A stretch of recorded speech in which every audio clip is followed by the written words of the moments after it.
del asma.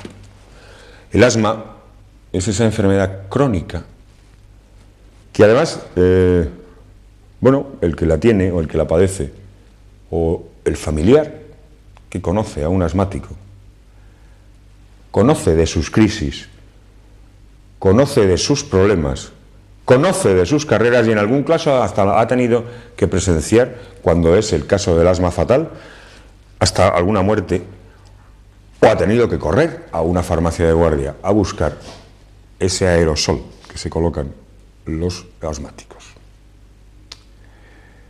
¿Qué es el asma? Bueno, el asma,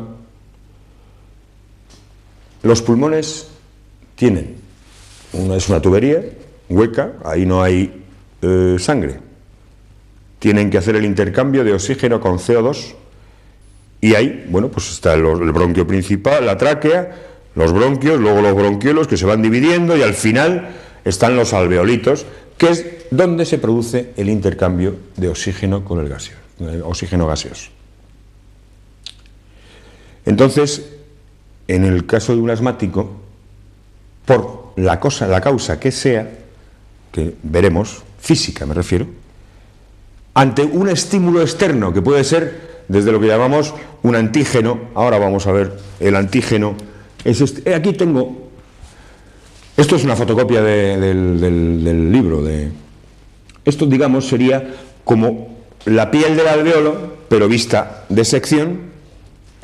Aquí es donde estaría el contacto del aire, cuando respiramos, pasaría por aquí el aire, y esto sería lo que es el parénquima pulmonar, el tejido pulmonar. Y aquí tenemos, digamos, lo que sería una crisis asmática, en el sentido de que se produce una obstrucción por un broncoespasmo. ¿Qué es un broncoespasmo?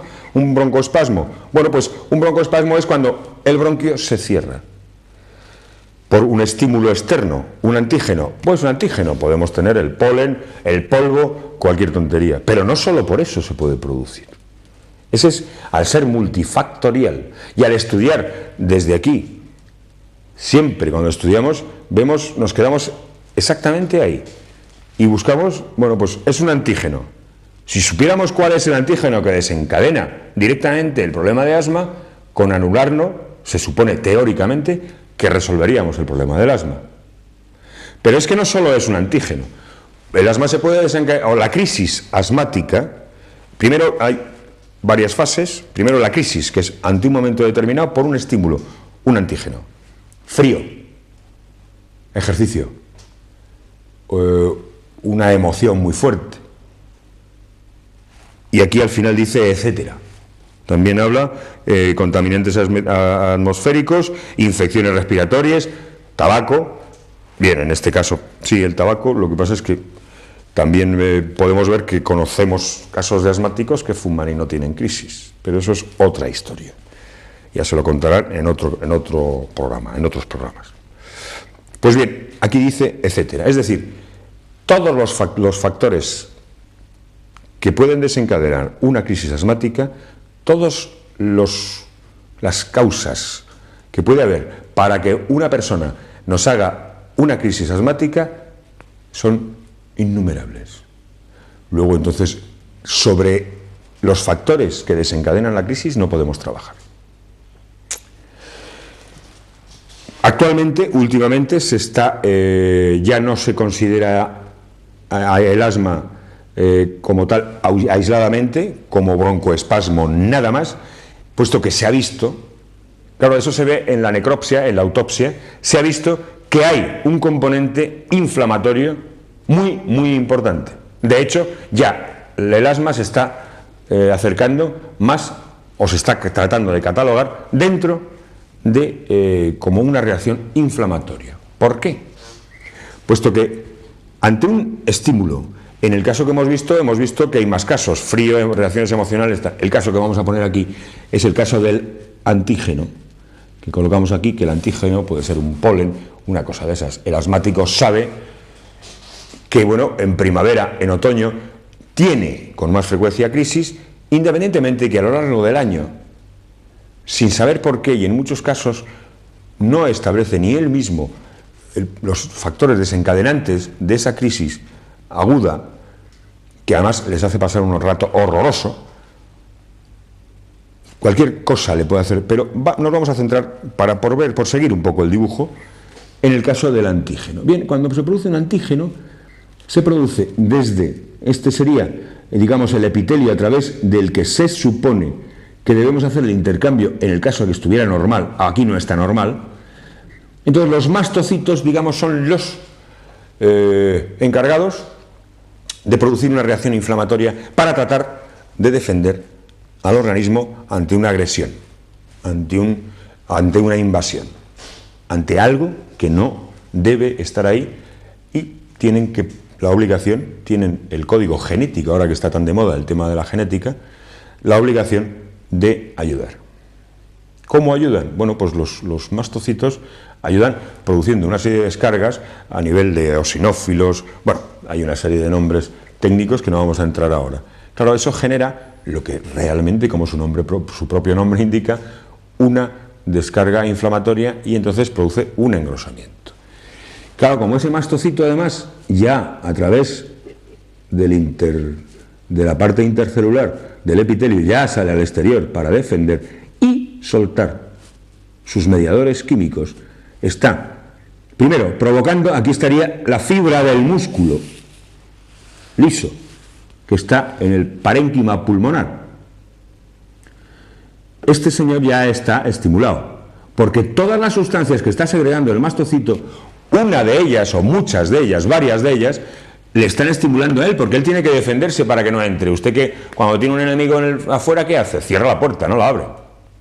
Bueno, pues el músculo liso, parecido, hace esa función, se cierra, pero además de que se está cerrando, está la luz del alveolo, del bronquiolo, la está cerrando, pero además de eso, este señor está soltando sustancias y produciendo un aumento en la secreción de moco y demás secreciones, con lo que está haciendo, autoalimentando el cierre de esa luz, y al cerrar esa luz está impidiendo el normal intercambio de oxígeno con CO2 para la vida, que es básico. El oxígeno es básico, por eso no podemos vivir en la Luna, ¿no? De eso estamos todos de acuerdo. Pues bien, esa es un poco, sin entrar digamos, en disquisiciones muy técnicas, pero vamos, si alguno de ustedes quiere, se lo explicamos en el despacho de una forma técnica. Bien, esta es un poco el mecanismo. Hay dos fases en el desencadenante, en el problema del asma. Uno es una respuesta inmediata, en el acto. Y en ese caso, bueno, se produce, porque no hay tiempo, no ha habido tiempo de que todo este proceso de eosinófilos, estos mastocitos, todos los mediadores químicos que suelta este señor, no ha habido tiempo para que deterioren el epitelio. Y el epitelio, la piel, digamos, del pulmón, del alveolo, está con su grosor normal, con lo que el nervio vago, que es el que pasa por aquí, todavía está defendido por esta pared, ¿no? Cuando es una respuesta inmediata, bueno, colocamos, ahora veremos, hay distintos tipos de fármacos para el tema del asma, de la crisis asmática, porque hay que diferenciar la crisis asmática de lo que se llama estatus asmático. Perdón. Es decir, el individuo que ya es un asmático crónico. Entonces, cuando es una crisis asmática, colocamos una teofilina, y ahora vamos a ver un poco las funciones de la teofilina, y claro, se produce la dilatación, porque actúa directamente sobre el músculo liso, que es este. Y claro, el proceso inflamatorio, todos los líquidos que ha soltado, todas las sustancias y mediadores químicos que ha soltado este señor y que han provocado que se segregue moco y se segreguen una serie de cosas, entre ellas la histamina. Ya sé que alguno de ustedes habrá dicho, bueno, este señor todavía no ha hablado de la histamina, porque cuando se habla del tratamiento del asma se habla mucho de los antihistamínicos, de acuerdo, pero eso es otra historia y veremos en otro capítulo. Pero básicamente vamos a ver un poco y tratamos un poco de que tengamos el concepto básico. Esto no es una cátedra de farmacología ni de medicina, pero básicamente lo que es el desencadenante, el factor, el problema del asma. Entonces hemos quedado que tenemos por el broncoespasmo, el músculo que está alrededor, ha cerrado. El señor el mastocito, ha mandado unos mediadores químicos que provocan a su vez una serie de reacciones y una serie de líquidos y de moco que se van a meter también en la luz y que van a autoalimentar el cierre del alveolo, que van a autoalimentar la disminución brusca y total del intercambio de oxígeno y CO2. Básico para la vida, ¿no? La teofilina, que es, a ver, creo que, bien, esta es la fórmula. La teofilina básicamente lo que hace es, trabaja directamente a nivel del músculo y entonces de la musculatura lisa y entonces, bueno, dilata, pero el moco lo seguimos teniendo ahí. Vale, de momento por lo menos en esa crisis hemos quedado que había dos tipos de asma: la rápida, la inmediata, la que se produce en el acto, y luego la que se instaura, lo que llamábamos ¿cómo se llama esto? El estatus asmático, lo que es ya cuando se instaura en ese epitelio, en esa piel que hemos visto, en ese tejido, en ese parénquima, una inflamación crónica. ¿Qué pasa que cuando se instaura esa inflamación crónica? Que ese epitelio, debido a la continua agresión de todos los mediadores químicos que ha estado mandando ese mastocito, ese señor que tiene que defender y generar esa inflamación como mecanismo natural de defensa del propio cuerpo humano, puesto que ya lo tiene tabulado y es su forma natural de actuar para defenderse contra ese esquema externo, bien, entonces se instaura, se produce la ruptura de esa franja, digamos, de esa membrana, de ese grupo de células, y entonces hemos visto cómo aquí tenemos ese grupo de células que son las que hacen el intercambio, y aquí debajo tenemos el nervio, está aquí, ¿no? El nervio vago, ¿no? Con su parte aferente y su parte eferente. Bueno, esos son, digamos, corrientes nerviosas, uno va para un lado, otro vuelve. Bien, entonces, si aquí hemos perdido células, este nervio va a ser mucho más sensible y se va a irritar antes y va a estimular también al músculo mucho antes. El concepto quiero dejarlo claro en ese sentido. Básicamente hay dos mecanismos que funcionan en el asma. Por un lado, la broncoconstricción, la musculatura lisa, cuando se dispara y cierra el alveolo, y por otro lado, el mismo mecanismo natural de defensa del cuerpo, con esos señores que son los mastocitos, están soltando los mediadores químicos y todo el proceso necesario para generar y crear ellos mismos un proceso inflamatorio para defenderse del agente externo, del enemigo. Por un lado hemos cerrado la puerta y por otro lado ventanas, todo, pero además hemos colocado las ametralladoras y todo. Entonces hemos montado un pollo increíble. Es así. Y es ese mismo mecanismo de defensa el que está autoalimentando el proceso de asfixia o de cierre, de apnea, que se llama, de cierre de las vías respiratorias. Y hemos diferenciado la inmediata, digamos, la crisis del estatus. Se utiliza la teofilina. Bien, la teofilina. La teofilina, bueno, cuidado, en el tratamiento del asma se utilizan tres tipos, digamos, de... Los broncodilatadores, lógicamente, trabajamos sobre el músculo y tratamos de que se dilate. Pero claro, este tipo de broncodilatador en el estatus ya no me vale, puesto que tengo un proceso inflamatorio crónico y ahí colocado. Y ahí ya no me vale la utilización de antiinflamatorios, para nada. Ya hablaremos de los antiinflamatorios y de los antibióticos y tal. Son otros capítulos. Pues bien, ¿qué hacemos? Bueno, ¿qué dice el libro? Cuidado. No es que ¿qué hacemos? que dice el libro. Entonces, se utilizan 3 cosas. Primero, los broncodilatadores. Segundo, ya en el estatus, claro, se utilizan los modificadores de la respuesta inflamatoria.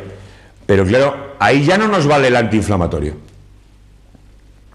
¿Qué se utiliza? El corticoide.